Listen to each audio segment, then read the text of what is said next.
हमारे उत्तर प्रदेश में एक बहुत बड़ा दलाल रहता है वसीम रिजवी नाम का।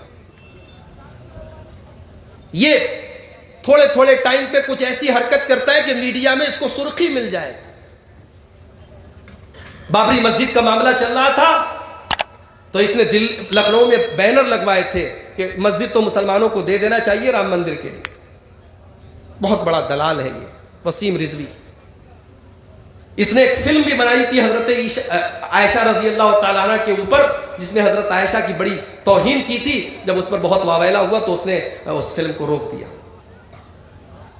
आज वसीम रिजवी का एक नया कारनामा आपको बताऊं, उसने सुप्रीम कोर्ट में एक अपील दाखिल की है, एक केस दायर किया है कि कुरान की 26 आयतें ऐसी हैं जो मुसलमानों को जंग करने और जिहाद करने की तालीम देती हैं, लिहाजा ये 26 आयतें कुरान से निकाली जाए, तभी भारत के अंदर शांति हो सकती है।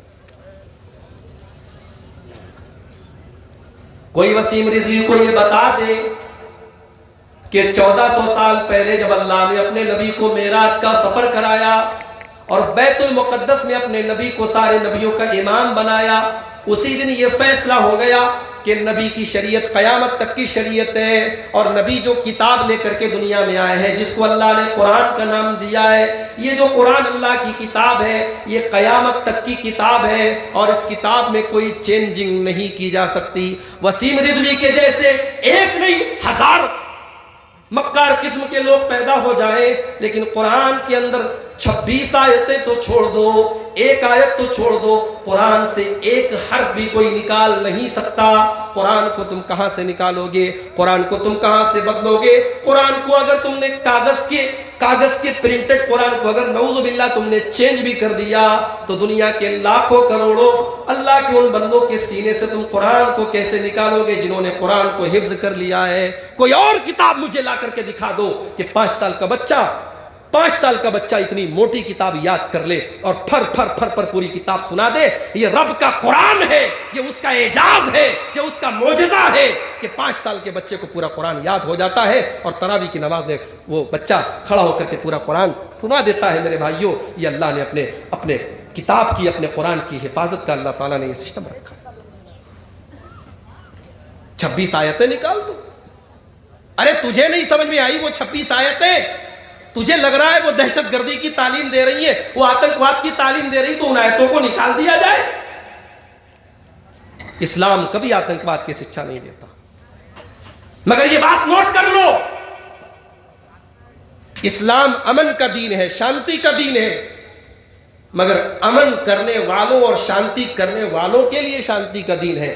फसादियों के लिए, मुजरिमों के लिए, समाज को बिगाड़ने वालों के लिए अमन और शांति नहीं है।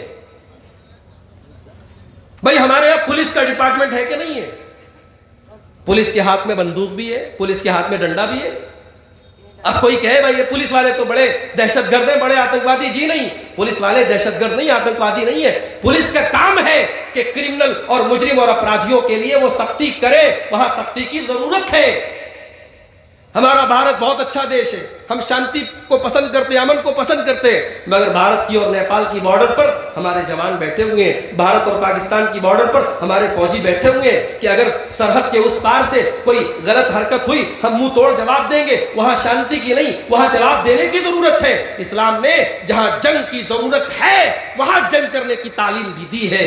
कुरान में कहीं यह नहीं कहा गया कि तुम निर्दोष लोगों की हत्या करो, कुरान में कहीं नहीं कहा गया तुम किसी काफिर को, किसी गैर मुस्लिम को जहां पाओ कत्ल कर दो। कुरान ने जंग के हालात में जंग करने का हुक्म दिया है और जंग के मैदान में भी मेरे नबी का जो दीन है, मेरे नबी की जो शरीयत है, वो जंग के हालात में भी अखलाक की तालीम देती है।